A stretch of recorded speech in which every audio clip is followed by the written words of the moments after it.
കാർഷിക വാർത്തകൾ.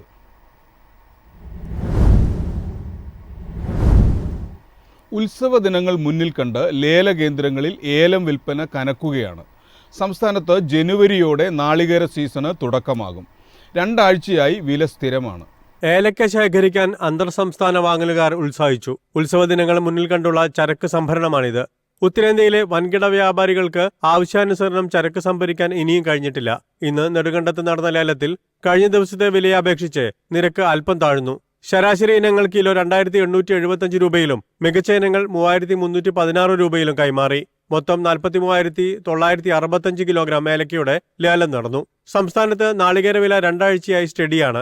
Off season ആയതിനാൽ മൂത്തുവിളഞ്ഞ തേങ്ങയുടെ ലഭ്യത ഗ്രാമീണ മേഖലയിൽ കുറഞ്ഞു. മുൻവർഷത്തെ അപേക്ഷിച്ച് വില ഉയർന്നു നിൽക്കുന്നതിനാൽ കർഷകർ വിളവെടുപ്പിന് തിടുക്കം കാണിക്കുന്നുണ്ട്. ജനുവരിയിൽ നാളികേര സീസണിന് ഇവിടെ തുടക്കം കുറിക്കും. കൊച്ചി മാർക്കറ്റിൽ കൊപ്ര 13,900 രൂപയിലും വെളിച്ചെണ്ണ 21,100 രൂപയിലുമാണ്. News desk MyFin TV. കുരുമുളക് വിലയിൽ അടിക്കടി വർധന. ഇനിയും വില ഉയരാൻ സാധ്യത. ന്യൂ ഇയർ വരെ തേയില വിലയിൽ മുന്നേറ്റം പ്രതീക്ഷിക്കാം. നിത്യേന എന്നോണം കുരുമുളക് വില ഉയരുന്നതിനാൽ കർഷകരും സ്റ്റോക്കിസ്റ്റുകളും ചരക്ക് നീക്കം കുറച്ചു. ഉത്തരേന്ത്യൻ സംസ്ഥാനങ്ങളിൽ നാടൻ ചരക്ക് ലഭ്യത ചുരുങ്ങിയതിനാൽ കൂടുതൽ അന്വേഷണങ്ങൾ എത്തുന്നുണ്ട്. ഉൽപാദന കേന്ദ്രങ്ങൾ കുരുമുളക് നീക്കം കുറച്ചതിനാൽ കൊച്ചിയിൽ ഇന്ന് വരവ് 25 ടണ്ണായി കുറഞ്ഞത് അന്തർ സംസ്ഥാന വാങ്ങലുകാരെ സമ്മർദ്ദത്തിലാക്കി. അടുത്ത വർഷം ഉൽപാദനം ചുരുങ്ങുമെന്ന വിലയിരുത്തൽ വിലക്കയറ്റം ശക്തമാക്കാം. അൺഗാർബിൾഡ് കുരുമുളക് 64,400 രൂപയായി ഉയർന്നു. അതേസമയം ദക്ഷിണേന്ത്യൻ തേയില ലേല കേന്ദ്രങ്ങളിൽ വിൽപ്പനയ്ക്കെത്തുന്ന ചരക്കിന്റെ ഗുണനിലവാരം മെച്ചപ്പെട്ടു. മികച്ച കാലാവസ്ഥയിൽ രുചി കൂടിയ ഇനം കൊളുന്താണ് നുള്ളുന്നത്. തേയിലയുടെ ഗുണമേന്മ ഉയർന്നതിനൊപ്പം ലേല കേന്ദ്രങ്ങളിൽ ചരക്കിന് ഡിമാൻഡ് കൂടി. കൊച്ചി, കോയമ്പത്തൂർ, കുന്നൂർ ലേലങ്ങളിൽ ആഭ്യന്തര ഇടപാടുകാർക്കൊപ്പം കയറ്റുമതി സമൂഹവും ചരക്ക് സംഭരിക്കാൻ ഉത്സാഹിക്കുന്നത് വിലയിരുത്തിയാൽ ന്യൂ ഇയർ വരെയുള്ള കാലയളവിൽ തേയില ഉയർന്ന തലത്തിൽ തുടരാം. News desk MyFin TV. കേരളത്തിലെ കർഷകർക്ക് 20 കോടി രൂപ ധനസഹായം പ്രഖ്യാപിച്ച് ലോകബാങ്ക്. കാലാവസ്ഥയെ പ്രതിരോധിക്കുന്ന കാർഷിക നവീകരണ പദ്ധതിക്ക് വേണ്ടിയാണ് ധനസഹായം.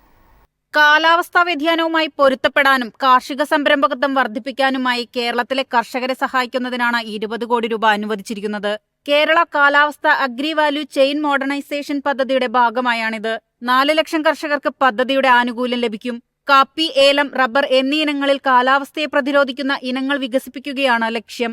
കൂടാതെ ഗ്രാമപ്രദേശങ്ങളിൽ ഫുഡ് പാർക്കുകൾ സജ്ജമാക്കുന്നതും ഇതിൽപ്പെടുന്നു. കാർഷിക ബിസിനസ്സുകളെ പിന്തുണയ്ക്കുന്നതിന് വെള്ളം, വൈദ്യുതി, മാലിന്യ സംസ്കരണം തുടങ്ങിയ അവശ്യാടിസ്ഥാന സൗകര്യങ്ങൾ ഈ പാർക്കുകൾ നൽകും. News desk MyFin TV.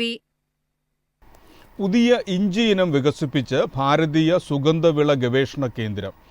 IISR Surasa എന്നാണ് പുതിയ ഇനത്തിന്റെ പേര്. പാചകത്തിനുപയോഗിക്കാവുന്ന പുതിയ ഇനം ഇഞ്ചി വികസിപ്പിച്ചിരിക്കുകയാണ് ഭാരതീയ സുഗന്ധവിള ഗവേഷണ കേന്ദ്രം. ഇത് വാണിജ്യ കൃഷിക്കും അനുയോജ്യമാണ്. കാർഷിക പങ്കാളിത്തത്തോടെയാണ് കോഴിക്കോട് മൂഴിക്കലിലെ ഭാരതീയ സുഗന്ധവിള ഗവേഷണ സ്ഥാപനം പുതിയ ഇനം വികസിപ്പിച്ചിരിക്കുന്നത്. പച്ചക്കറി ആവശ്യത്തിനായി ഇന്ത്യയിൽ വികസിപ്പിച്ച ആദ്യ ഇഞ്ചി ഇനമാണിത്. ഹെക്ടറിൽ 24.33 ടൺ വിളവ് നേടാനാകുമെന്നാണ് ഗവേഷകർ വ്യക്തമാക്കുന്നത്.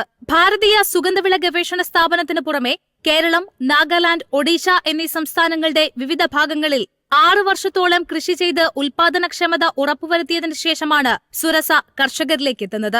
News desk MyFin TV. Rabi വിളകളുടെ മൊത്തം വിസ്തീർണം 1.5% വർദ്ധിച്ച് 493.62 ലക്ഷം ഹെക്ടറായി. ബാർലിയും കടുകും ഒഴികെയുള്ള എല്ലാ റാബി വിളകളുടെയും വിസ്തൃതി വർദ്ധിച്ചതായി കൃഷി മന്ത്രാലയം വ്യക്തമാക്കി. കഴിഞ്ഞ വർഷം ഡിസംബറിൽ 486.3 ലക്ഷം ഹെക്ടറായിരുന്നത് ഈ ഡിസംബറോടെ 493.62 ലക്ഷം ഹെക്ടറായി. 1.5% വർധന. ഉയർന്ന വില ലഭിക്കുന്ന വിളകളാണ് കർഷകർ തെരഞ്ഞെടുക്കുന്നത്. അതിനാൽ ഉൽപാദനം നിർണ്ണയിക്കുന്ന പ്രധാന ഘടകങ്ങളാണ് വിളകളുടെ വിസ്തീർണം. ഗോതമ്പ് 115 ദശലക്ഷം ടൺ, അരി 14.55 ദശലക്ഷം ടൺ, ചോളം 12 ദശലക്ഷം ടൺ, കടല 13.65 ദശലക്ഷം ടൺ, പരിപ്പ് 1.65 ദശലക്ഷം ടൺ, കടുക് 13.8, ബാർലി 2.25 എന്നിങ്ങനെയാണ് സർക്കാർ ലക്ഷ്യമിടുന്നത്. വരൾച്ച സംബന്ധിച്ച ആശങ്കകൾ നിലനിന്നിരുന്നെങ്കിലും മഴ ലഭിച്ചത് വിളകളുടെ വളർച്ചയ്ക്ക് ഗുണകരമായതായാണ് കൃഷി മന്ത്രാലയം ചൂണ്ടിക്കാട്ടുന്നത്. അതേസമയം ഫെബ്രുവരി മാർച്ച് കാലയളവിലെ താപനിലയെ ആശ്രയിച്ചായിരിക്കും റാബി വിളകളുടെ ഉൽപാദനം കണക്കാക്കുക. News desk MyFin TV. കമ്പോള വില നിലവാരം. ഇന്നത്തെ കമ്പോള നിലവാരം. RSS 4 227, RSS 5 223, latex 144. ജാതിക്ക 370, ജാതിപത്രി 2000 മുതൽ 2100 വരെ, ഗ്രാമ്പൂ 900. അടയ്ക്ക 200, കാപ്പിക്കുരു 230, കൊക്കോപ്പരിപ്പ് 650. കുരുമുളക് ഗാർബിൾഡ് 66400, കുരുമുളക് അൺഗാർബിൾഡ് 64400, ഏലയ്ക്ക 2800 മുതൽ 2950 വരെ. വെളിച്ചെണ്ണ 21100, കൊപ്ര 15850, ചുക്ക് 32500.